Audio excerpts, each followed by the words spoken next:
Okay, so it's been a little while since I've done one of these, mostly because there hasn't been a really big show in a very, very long time. And I meant to make this video several months ago, but it just kept getting delayed because honestly I just kept forgetting about it. But it was back in November when I got the opportunity to see GWAR, as well as Napalm Death in Toronto. And I forget the name of the venue because I'm not super familiar with Toronto. It's a city that I don't really go to very often, mostly because it's quite far away from here. It's like a 6-hour drive from Montreal. So me and Aaron and several of our friends, we still had the van at this point, so we drove to Toronto with our tickets, and we got to the venue. We got there a little bit late because Napalm Death had like already started by the time we got in through the doors, unfortunately. But once we got in, it was, oh man, the energy in that fucking place was palpable. Like, to be back at a huge show like that for the first time since would have been early 2020. It was kind of unreal. Like, the mosh pits were just going fucking nuts, especially when Napalm Death busted out some of their like really classic songs, like When All Is Said and Done, for example. I mean, that's like my favorite Napalm Death song. They fucking busted that thing out and people went fucking nuts. It was so much fun.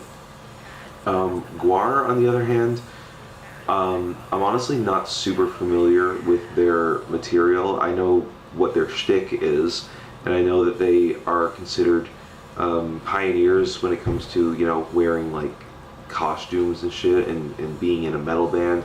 And they do put a lot of effort into, you know, having a very unique stage show. But at the same time, it did get kind of old really fast. Like, musically, they're kind of whatever. They're just like traditional heavy metal mixed with some elements of like, you know, death metal or thrash metal here and there. Musically, I'm just kind of like, it's not really my thing. Like, I see what they're going for, but like, you don't go to see GWAR for the music, you go to see GWAR for the ridiculous stage presence. And they're good at doing that, but for me personally, it did get kind of old because they kept bringing out different characters, basically, who are wearing these, you know, big like prosthetic costumes and shit that are able to be easily torn apart. And the whole idea behind every gag is that, you know, whatever character it is, there's something on them that they're going to rip off or get cut off by somebody else, and it's going to explode, and then there's like these little jets inside that spray the audience with fake blood or fake cum or vomit or whatever. It only came in two colors, green and red, so I'm assuming that while the red is obviously blood, the green was either just like random bodily fluids. Sometimes it was meant to be like a demon cum. Sometimes it's meant to be like other shit. And getting sprayed with that shit for like the first few times was honestly like really fun. It was really entertaining, and I'd never quite been to a show like that before. But they kept doing the same gag like over and over and over and over again. And by the time the show was done, I was just like, man, like, thank fuck that's over, over with. Like, going into GWAR, I expected that they were going to do so much more beyond that, but it really ended up being just the same thing ad nauseum for like their entire hour-long performance. By the end of it, I was thankful that it was over because I was getting really, really fucking sick of it.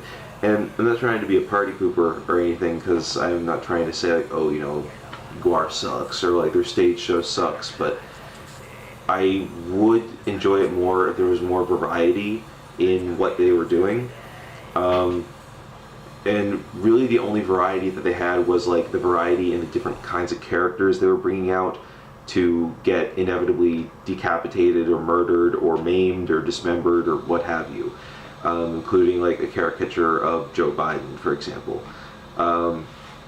Overall, it was still pretty fun, and the only thing that sucked is that because it was November, by the time the show was over and we all went outside the venue, it was fucking cold as hell, and we were all like dripping wet with this fake blood concoction that also like left our skin covered in like red and green dye, as well as like our battle jackets and shit. Like I don't have mine here right now, so I can't show you, but like the inside of my battle jacket is permanently stained a mixture of red and green.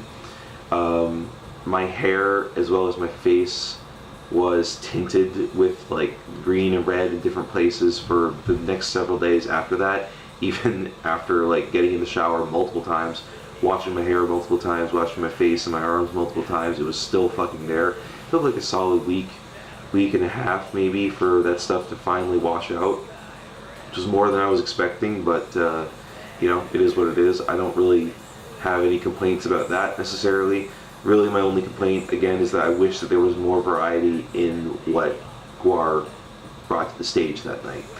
And my memory is probably not the best because, again, this did take place 5 months ago. We're almost at the end of March, and this was like early November 2021. So I'm probably not recounting that night perfectly, but for what it was, you know, it was still fun. It was still a show that, a big show, the first one that we had been to, again, since like February of 2020, when we saw and opened for GWAR here in Montreal. The only other thing about the show that I wanted to mention is that I Hate God was supposed to play that, and they were the band that we were all the most hyped to see. Like, we were all super fucking stoked to see I Hate God, and it turned out that some of their members couldn't get past the border because of visa issues, and because I guess one of them might have like a criminal record or something like that, which prevented them from getting across the border. At least that's what was like speculated. Like, I'm not entirely sure what really happened there, and it just fucking sucks, you know. But one of the guys from the band did come up and say, hey, you know, sorry that this happened. We're going to make sure that next time we come in, and we're going to do a fucking awesome tour, and we're going to, you know, bring you guys the show and the energy that you expected to get from us tonight. He was very apologetic. I'm not entirely sure which member it was. I think it might have been their guitar player. It was just a huge bummer that I Hate God couldn't be there, but you know, I believe them when they said that they were going to try and come back again. I mean, why wouldn't they, right? I Hate God is a fucking sick band. So yeah, that's my experience seeing Napalm Death, GWAR, and unfortunately missing I Hate God. Napalm Death was fucking awesome. I wish there was more I could say about their set, but well, I guess I didn't mention the fact that like they kept interspersing every like 3 or 4 songs with Barney doing his like, you know, trademark, I'm gonna stop and just kind of like talk to you for a second about an issue that's very fucking important. And some people think that that kind of thing is cringe, but personally, like, you know, I fuck with it. It's like, it's good to see a band that does give a shit, especially when their lyrics are very obviously politically charged. You know, there's a lot of like pro-choice arguments in there, a lot of like environmentalist arguments that they try and put forth in their music, and every now and then Barney would just stop and address the crowd and be like, hey, this thing is going on, this thing is fucked up.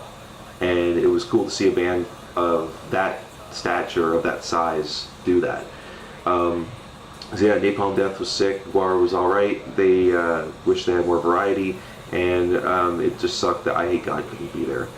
But yeah, the next show that I was supposed to go to was Midnight and Mayhem, which was this past week that I missed because I had COVID. As you can probably tell by my voice, I still have it. And the next one that I'm going to is this Tuesday. I think I'm good to go now. My voice is still affected, of course, but I've been testing negative like this whole time. I'm pretty sure I'm over it. So yeah, I'm going to go see Poppy this Tuesday, which I'm very, very excited for. So I will be making a video about that, hopefully sooner after that show than I did for this video.